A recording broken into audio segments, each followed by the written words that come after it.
This morning, there's a new major agreement, as we've been reporting on, between the U.S. and Mexico to try to put an end to the South Bay sewage crisis that has lasted for years. We've done so many stories on this. Joining us now to talk about this historic and long-awaited deal is newly sworn-in San Diego County Supervisor Paloma Aguirre. Thanks so much for joining us here.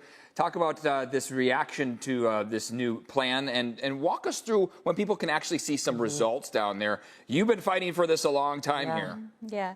So it's a good step in the right direction. Right. So the two new administrations, the Trump administration and the Sheinbaum administration in Mexico, have come together to sign an agreement with a number of projects, timelines, and costs associated with it. Some of it is from the past one in 2022. Okay. So it's good to have both administrations ratifying that agreement. But there's also new projects listed in there that are interesting. And to your question, when can we start to see results? Well, the commitment is to reach 100% elimination of the sewage by 2027. Okay. So it's a good thing if Right. it's reached, right? Yeah. Now, there's a project in there that I found very interesting. It's 2 sewage treatment plants in Mexico, Okay. on the east side of Tijuana, are discharging 18 million gallons of treated effluent into the river. It's clean enough to be used for irrigation. It gets contaminated again, and it's causing year-round flow for us. Okay. They're talking about redirecting that flow into the Rodriguez Dam, which is a dam in Mexico, to be reused for other purposes. That will reduce the amount of flow coming across. So that's a really good thing if they do accomplish that. Right. I've been hearing Mexico say it for 10 years. Hopefully with this putting it into paper and committing to us that they're going to do it, we'll start to see some results. You were just sworn in on a Tuesday. Already hitting the ground running, of course. You've been working on this for so many years. So many leaders have in the South Bay especially. And this money going to both sides of the border.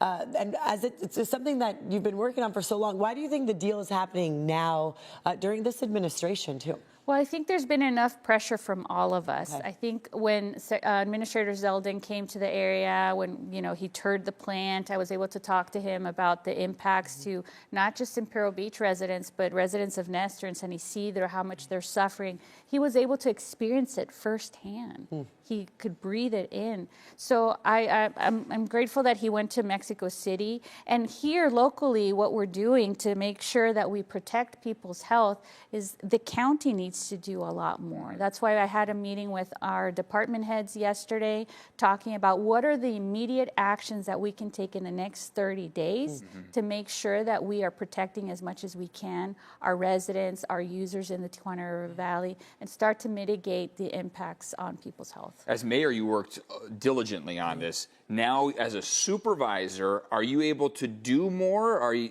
what are those things that you're able to do more? Fast track. Well, the county is a top health agency of the land. Let's begin there. We're going to expand the type of monitoring, health monitoring at hospitals and local health clinics to make sure that we broaden the scope of symptoms that people are coming in for so that we can have targeted medical interventions for them. We're going to make sure that we expand protection for schools in less than a half-a-mile radius, making sure their air filters are up to speed at HVAC systems.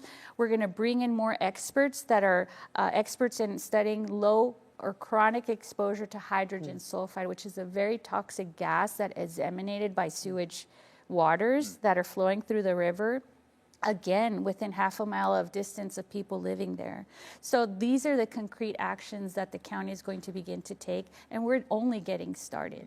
We're going to make sure that we use a platform to advocate, continue to keep that pressure on the Trump administration, keep that pressure on the Sheinbaum administration as well, because obviously this is all coming from Mexico and they need to do a lot more. And I think this commitment shows that. Okay. You talked about the obviously medical problems, the issues that come from all the sewage, also the chemicals that are flowing through there. Generations of families now have experienced this. Any hope for them, any help for them that might be coming to, the grandparents who are now, dealing with this for years and years? Yeah, I mean, it's heartbreaking. I just came off 6 6 months of knocking on doors in all of these people's homes, and it just breaks your heart hearing elderly people who are on fixed income that want to leave, for example, and can't because they have nobody left and they're coughing every night, or children that have asthma and allergies that they've never had before because of these exposures. So at the county, we're going to make sure that we continue to do that work. We're going to continue to also tackle the economic impacts. We haven't had an economic impact study done. And I know people talk about, we're tired of studies, but this is how we're able to make people's whole. Supervisor, we got to get running here. Yes. Thanks for everything that you have done as mayor, and will be continue to do as supervisor. Thank you. New role. Thank you for your time.